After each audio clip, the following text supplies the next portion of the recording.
Halo, assalamualaikum bosku. Kembali lagi dengan saya Sandi Simsalabim Manajemen ya bos. Sudah agak lumayan ini saya nggak bikin video terkait KUR. Nah, tahun 2023 ini saya mau rajin bikin konten, oke? Sayang ini kontennya sudah monetisasi namun jarang bikin video. Sayang seribu sayang. Nah, ini saya mau sharing-sharing. Mungkin nanti saya bikin video nggak cuman bahas KUR, tapi bahas vlog-vlog ketika survei, ketika OTS, mungkin di luar kerjaan juga saya mau bikin video bos. Nah, untuk video kali ini saya akan mau membahas terkait ketentuan KUR 2023.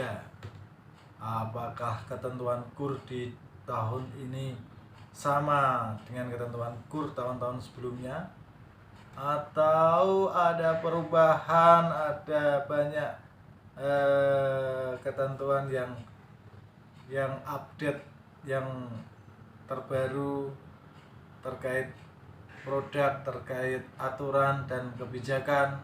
Nah, saya akan bahas di video kali ini. Namun jangan lupa ya bosku, subscribe sebelum saya mulai video kali ini bos. Matur nuwun.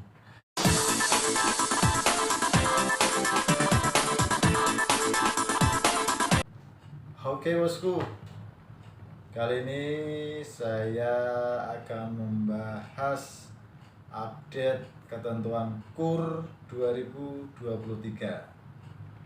Nah, jadi dari kemarin banyak ini dari teman-teman yang sudah menanyakan, KUR wis buka urung mas, KUR sudah buka belum mas.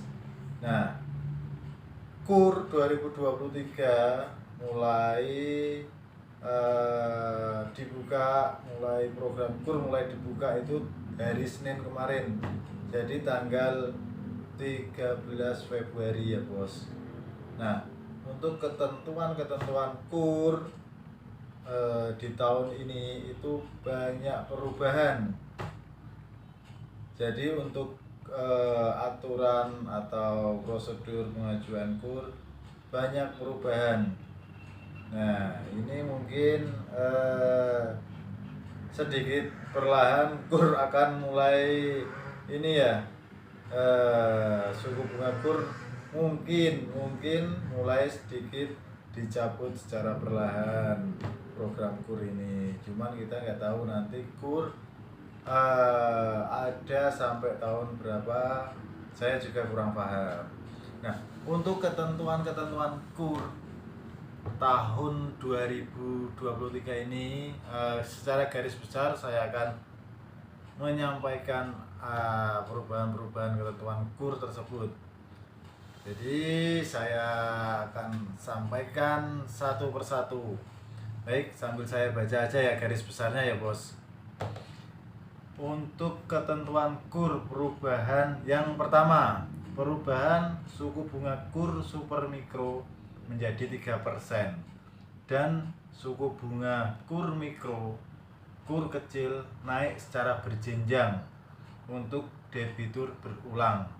Pengajuan ke 1 bunganya 6%, pengajuan kedua bunganya 7%, pengajuan ketiga bunganya 8%, pengajuan keempat bunganya 9%. Ini bunga per tahun ya bos. Nah, saya akan jelaskan dari yang pertama tadi. Untuk KUR super mikro menjadi 3%. Yang dulunya KUR mikro itu kan super mikro ya, super mi istilahnya. Kalau di Mandiri itu super mi, super mikro. Kalau dulu bunganya tetap sama 6% per tahun. Nah, untuk tahun ini suku bunga super mi atau super mikro itu cuma 3%. Artinya berapa bunga per bulannya? Jadi separuhnya bunga KUR yang berjalan untuk saat ini.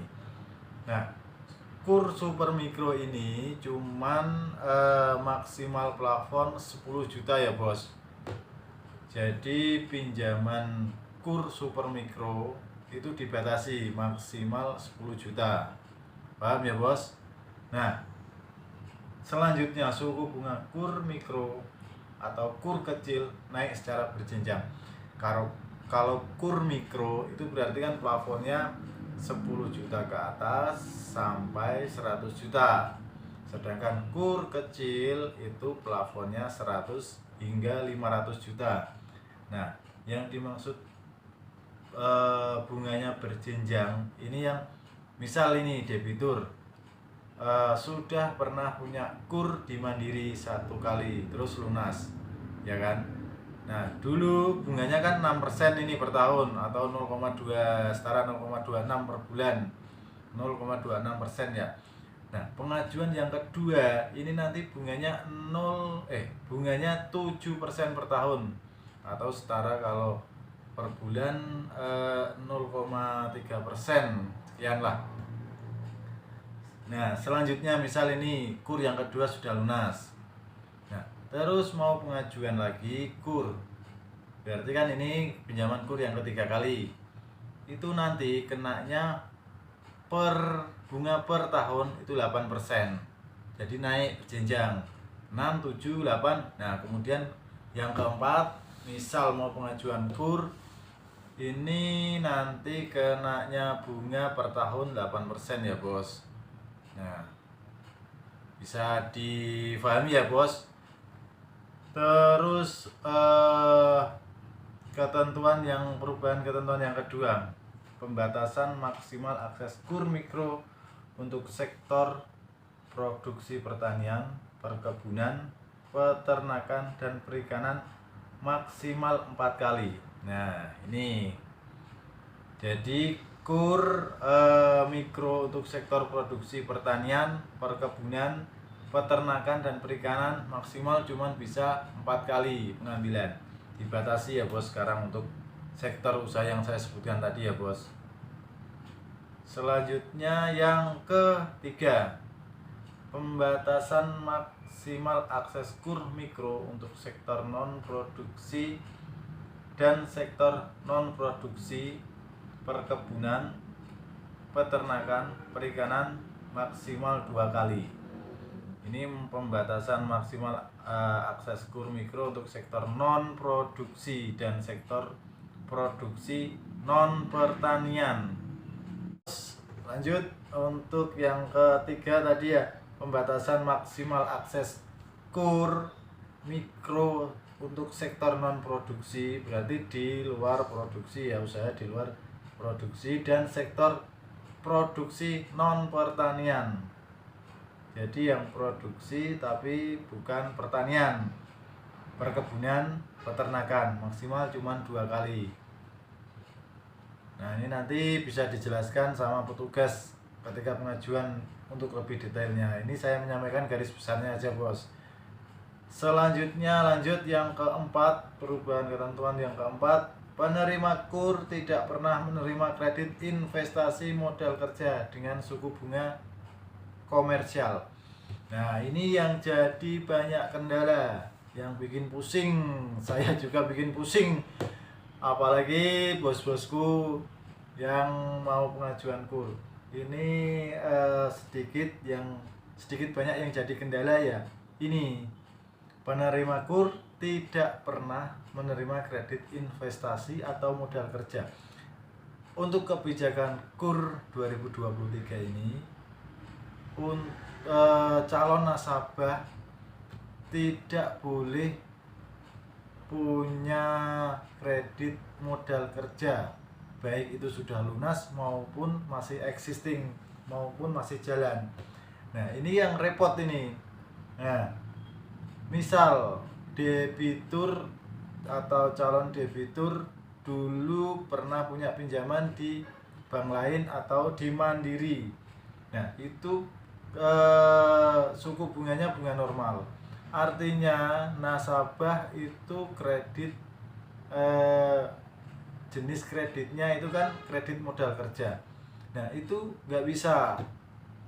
untuk kur yang sekarang itu nggak bisa. Nah, terus untuk nasabah yang pernah punya pinjaman leasing, kalau leasing biasanya ini kan masuknya kredit konsumtif. Nah, namun jangan salah bos, kalau leasing itu beli mobil atau motor baru itu bisa masuk kredit jenis kredit konsumtif, ya kan? Masuk jenis kredit konsumtif. Namun jika masuk leasing itu pinjem dana atau pinjem modal, terus masuk ke BPKB buat jaminan, biasanya itu masuknya kredit investasi. Nah itu untuk ketentuan KUR yang terbaru tidak diperbolehkan, baik itu punya kredit modal kerja ataupun kredit investasi yang sudah lunas atau masih existing. Oke, paham? Selanjutnya yang ke-5, penerima KUR wajib menjadi peserta BPJS Tenaga Kerja. Nah ini nanti beberapa teman-teman atau bos-bosku ini agak bingung. Saya bukan karyawan, saya wira swasta, kenapa harus didaftarkan BPJS Tenaga Kerja? Saya juga bingung. Cuman itu ketentuan atau kebijakan KUR yang terbaru. Cuman nanti tenang aja bos, untuk pendaftaran BPJS Tenaga Kerja nanti dibantu oleh petugas dari Mandiri. Terus selanjutnya, kalau yang ini ketentuan yang sedikit berubah. Kalau yang terbaru KUR di atas 100 juta itu pakainya NIB. Kalau dulu kan pakai surat keterangan usaha dari kelurahan bisa. Kalau sekarang pakainya NIB, daftar di oss.go.id atau apa itu. Nah, sedikit penjelasan update ketentuan KUR 2023. Kalau ada yang mau ditanyakan atau mau di share atau ditambahkan, mungkin teman-teman dari Bank Mandiri ada yang nonton video ini terus mau menambahkan, silahkan komen di bawah ya bos. Oke, cukup sekian dari saya. Wassalamualaikum warahmatullahi wabarakatuh.